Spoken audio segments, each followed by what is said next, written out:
Laura tenía 16 años, pero su vida ya parecía cargar con el peso de décadas.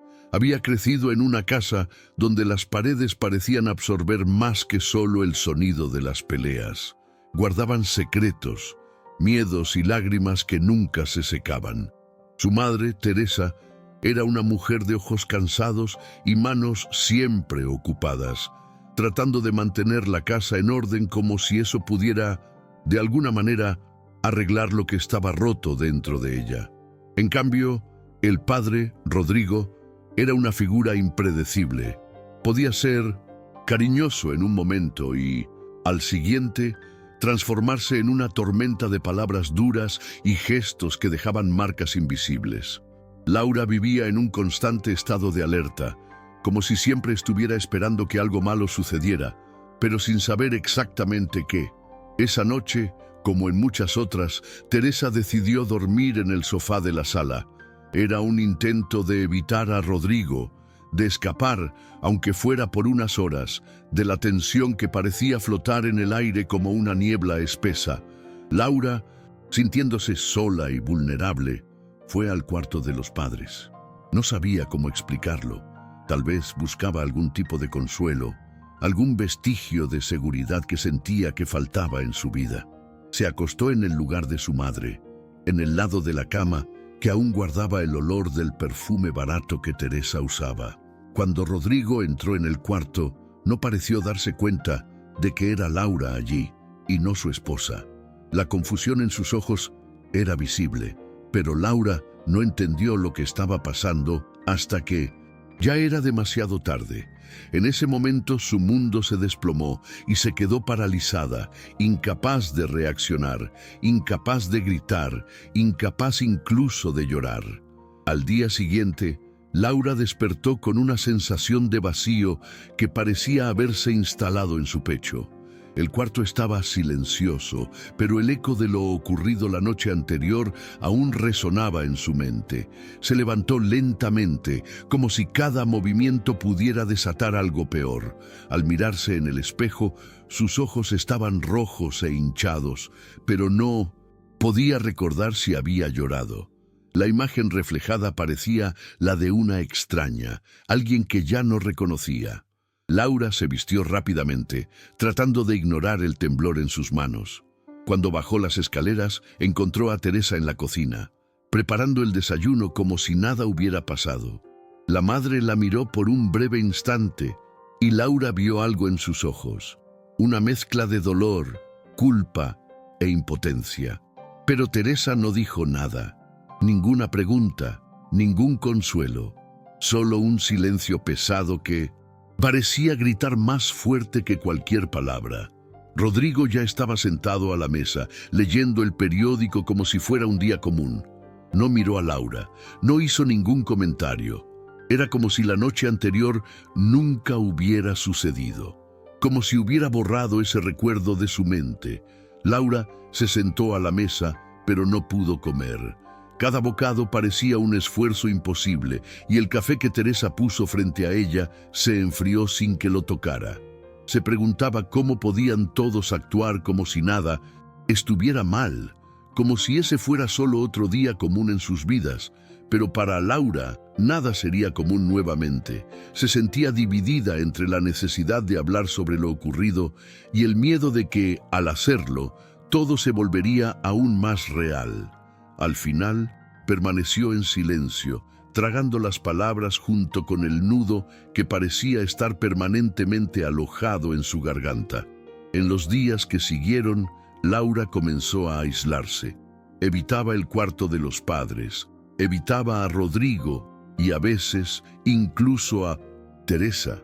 La escuela, que antes era un refugio, se convirtió en un lugar donde se sentía aún más expuesta. Comenzó a faltar a las clases, inventando excusas sobre dolores de cabeza o náuseas. Los profesores notaron el cambio, pero nadie preguntó qué estaba pasando. Laura se sentía invisible, como si pudiera desaparecer y nadie notara su ausencia. Por la noche, comenzó a cerrar con llave la puerta de su cuarto, algo que nunca había hecho antes. El sonido de la llave girando en la cerradura traía un pequeño alivio, pero nunca suficiente para que pudiera dormir profundamente. Sus sueños eran invadidos por imágenes distorsionadas de esa noche y despertaba sudando, con el corazón acelerado, tratando de convencerse de que estaba segura. Teresa, por su parte, parecía cada vez más distante. Pasaba horas sentada en el porche, mirando al vacío, como si estuviera esperando que algo o alguien la rescatara de esa vida. Laura intentó, en algunas ocasiones, acercarse a su madre, pero siempre se encontraba con un muro de silencio. Teresa parecía atrapada en su propio dolor, incapaz de ver lo que le estaba pasando a su hija. Rodrigo, sin embargo, continuaba su rutina como si nada hubiera cambiado. Iba al trabajo, volvía a casa, cenaba en silencio y veía televisión hasta tarde en la noche. Laura comenzó a odiar ese silencio, ese pacto tácito de que nadie hablaría sobre lo que estaba ocurriendo. Se sentía sola, como si estuviera atrapada en una pesadilla de la que no podía despertar.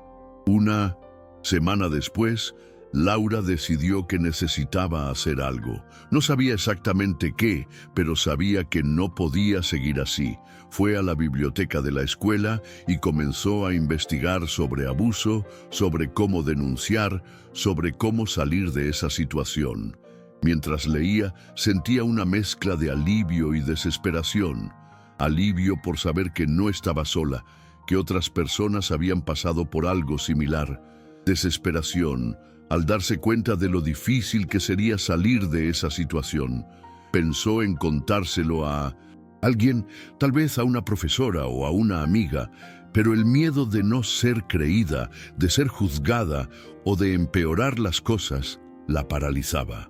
Al final, guardó la información que encontró como un secreto que podría usar en el futuro cuando se sintiera lista. Mientras tanto, Teresa comenzó a mostrar pequeños signos de cambio.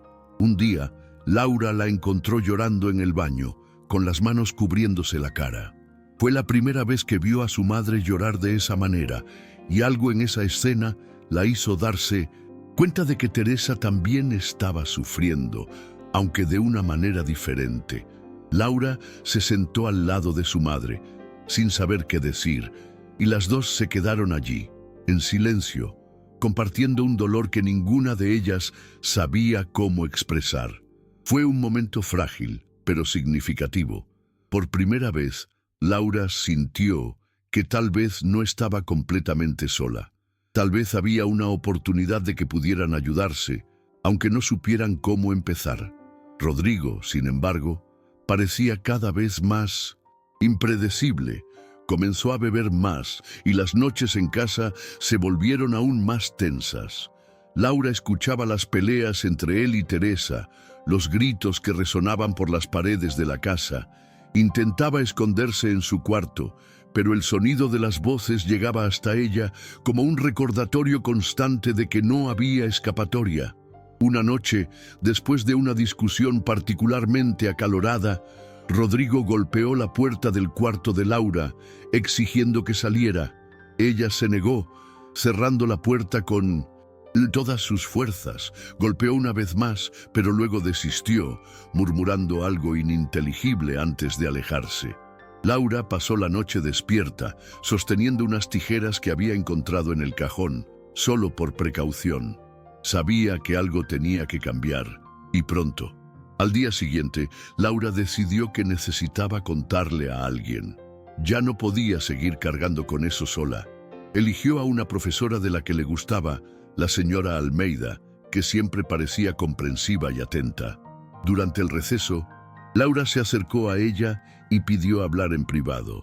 Al principio las palabras no salían, pero poco a poco logró contarle lo que había sucedido. La señora Almeida escuchó en silencio, con una expresión de creciente preocupación. Cuando Laura terminó, la profesora puso una mano en su hombro y le dijo que la ayudaría. Fue la primera vez, en mucho tiempo, que Laura sintió algo de esperanza. La señora Almeida contactó con los servicios sociales y en pocos días, una trabajadora social fue a la casa de Laura para hablar con ella y Teresa.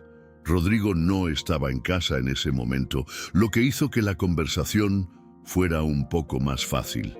Teresa, al principio, intentó negar que hubiera algo malo, pero poco a poco comenzó a abrirse sobre lo que estaba pasando. Laura se sorprendió al ver a su madre finalmente admitir la realidad de la situación. Fue un momento doloroso, pero también liberador. La trabajadora social explicó que había opciones, que no tenían que seguir viviendo de esa manera. Teresa escuchó en silencio, pero Laura pudo ver que algo dentro de ella comenzaba a cambiar. En los días siguientes, la casa se volvió aún más tensa. Rodrigo parecía sospechar que algo estaba pasando, pero no decía nada. Laura y Teresa comenzaron a planear su salida con la ayuda de la trabajadora social. Fue un proceso lento y lleno de miedo, pero por primera vez, Laura sintió que había una luz al final del túnel. Sabía que el camino por delante sería difícil, pero también sabía que no podía seguir viviendo de esa manera. La decisión de salir de la casa fue la más difícil que había tomado, pero también la más necesaria. El día que finalmente dejaron la casa, Laura sintió una mezcla de alivio y tristeza. Alivio por salir de ese ambiente tóxico, tristeza por dejar atrás lo poco que conocía como hogar. Ella y Teresa fueron a un refugio temporal, donde recibieron apoyo y orientación. Fue un comienzo difícil, pero también un nuevo comienzo. Laura comenzó a asistir a terapia, donde finalmente pudo hablar sobre lo que había sucedido sin miedo a ser juzgada. Poco a poco comenzó a reconstruir su vida, pedazo por pedazo. Teresa también comenzó a cambiar. Encontró un empleo y comenzó a asistir a grupos de apoyo para mujeres en situaciones similares. Fue un proceso lento, pero comenzó a recuperar algo de la confianza que había perdido a lo largo de los años. Laura veía a su madre transformarse y eso la inspiraba a seguir luchando por su propia recuperación. Sabía que aún quedaba mucho trabajo por hacer, pero también sabía que estaba en el camino correcto. Con el tiempo, Laura comenzó a permitirse soñar nuevamente. Volvió a la escuela y comenzó a dedicarse a los estudios con una determinación que nunca había sentido antes. Poco a poco, comenzó a reconstruir su autoestima, a creer que merecía una vida mejor. Sabía que el pasado siempre formaría parte de quien era, pero también sabía que no necesitaba definir su futuro. Un año después de dejar la casa, Laura y Teresa lograron alquilar un pequeño apartamento. Era modesto, pero era suyo, un lugar donde podían sentirse seguras. Laura decoró su cuarto con colores vivos, como una forma de alejar los recuerdos oscuros del pasado. Comenzó a escribir un diario, donde ponía sus pensamientos y sentimientos, y eso la ayudaba a procesar todo lo que había vivido. Rodrigo nunca más volvió a ponerse en contacto con ellas. Laura no sabía si él había intentado, pero ella y Teresa habían cortado todos los lazos con él. Fue una decisión difícil, pero necesaria. Laura sabía que nunca podría perdonarlo por lo que había hecho, pero también sabía que no necesitaba cargar con el odio dentro de ella. Estaba aprendiendo a dejar el pasado atrás y a centrarse en el futuro. Poco a poco, Laura comenzó a reconectarse con las personas a su alrededor. Hizo nuevas amistades en la escuela y comenzó a participar en actividades extracurriculares.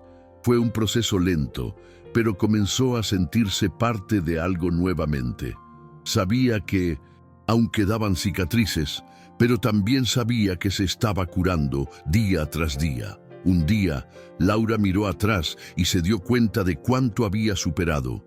Ya no era esa chica asustada y confundida que había sido en el pasado. Había encontrado una fuerza dentro de sí misma que ni siquiera sabía que existía. Y lo más importante, había aprendido que merecía ser feliz, que merecía una vida libre de miedo y dolor.